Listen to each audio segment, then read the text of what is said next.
That's one application. Here's another application. Boys and girls, listen to this. You think this is a boy thing. This is not just a boy thing. I have had girls come up to me and confess this. For love's sake, say no to pornography.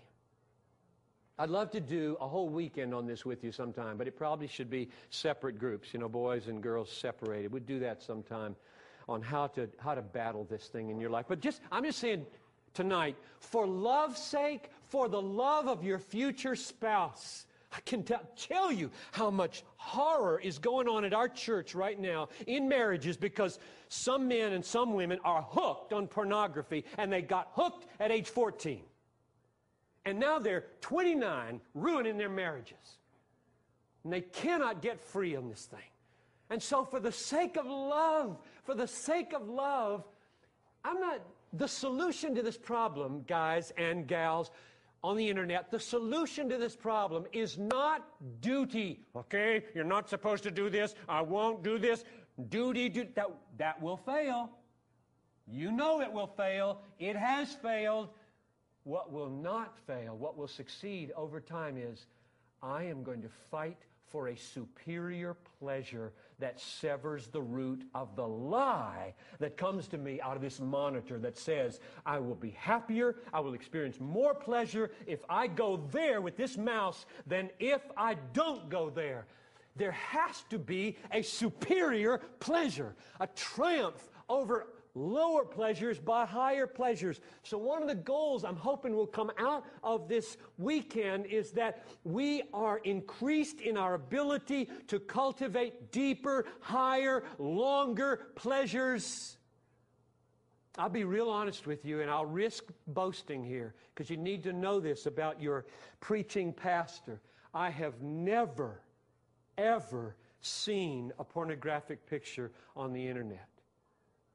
And I haven't looked at a pornographic magazine since I was 16.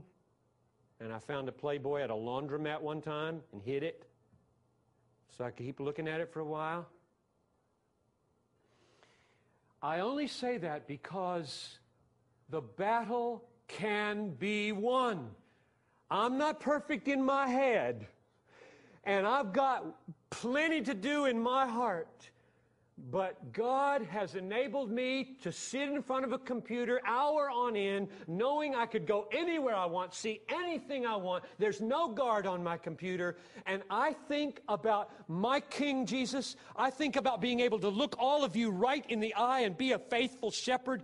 I think about wanting to have Matthew 5:8 fulfilled in my life. Blessed are the pure in heart, for they shall see God. Knowing if I can't see God clearly in the Bible, I can't minister anymore with power. And if I defile my mind and my heart with picture after picture after picture, I will not be able to see God clearly. And if I can't see Him clearly, my joy falls. If my joy falls, I am a sitting duck for every sin that comes along. I tell you, the Bible does not say cut off your hand and gouge out your eye rather than lust for nothing. This is war. And the main place to fight the battle is not by making a list of do's and don'ts. It's by fighting for joy that is superior to the quick surge that comes from pornography. It is so cheap, so low, so small, and the kickback afterwards is so weak and so miserable. Oh, that God would do a deep work of joy that weans you off of that pleasure. That's the second application.